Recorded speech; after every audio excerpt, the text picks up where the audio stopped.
I've just finished a book on, it's a conversation book with Gulzar Sahab, and it talks about Gulzar's poetry and his work and the way he thinks, and a lot of things about his childhood and so on.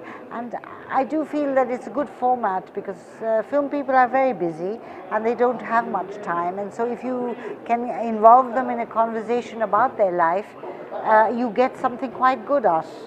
So I'm quite pleased with this. It's called In the Company of a Poet, and it's Conversations with Gulzar. I've been doing research on Indian film for many years, really, and this is like the fourth book of conversations I've done.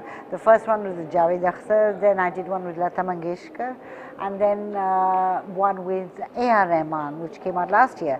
So I've been doing research around Indian film a long time. And basically you have to be sure that you surprise people with our questions. If you ask the same old questions, you're going to get the same old answers.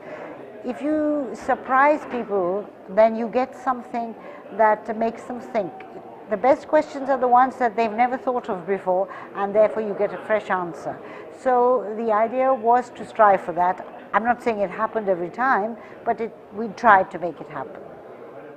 It was over 1 year, and we had conversations on Skype because I live in London, and so we used to Skype each other, and I'd say a total of 20-25 hours, and then I got it all typed up and shaped it, and that became the book. So over a year and a half actually. I don't say enlightening, but something where you would make them really think about their work. I would ask Gulzar Sahab to talk, for example, about his choice of vocabulary, why he uses some words, how he avoids formula. These are not unusual questions, but I don't see them asked much in the press. So you'd ask him about his approach to language, whether he uses a particular word too often and why, and then he'll talk about idiom and the structure of the poem and how he has to really make it fresh by using new idiom and new imagery.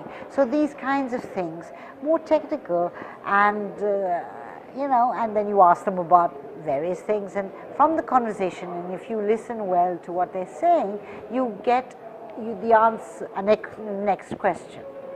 Well, form and structure is just in terms of poetry and language, but form and structure is the same in film.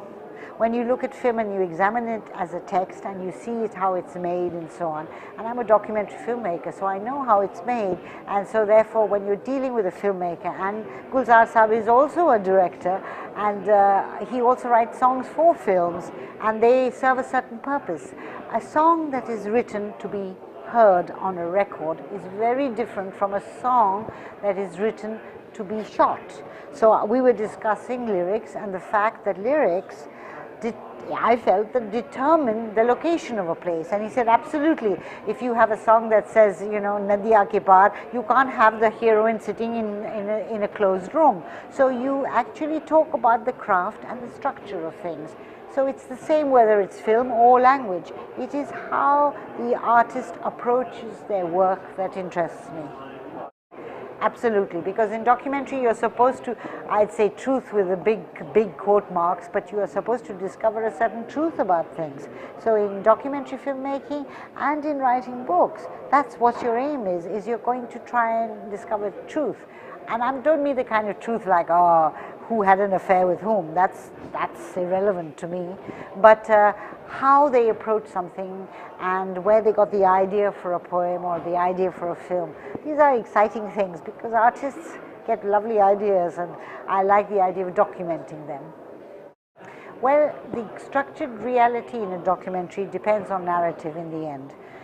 Every form is storytelling, and so the storytelling element in a documentary, like how it starts, and that's based on interviews, basically people talking to the camera, and so you take that information and you apply it to the word on paper, and you've got the same thing. A conversation, if you see my books or read them, you'll see they aim to tell the story of the man. So it's more than a conversation, it's trying to be a biographical conversation.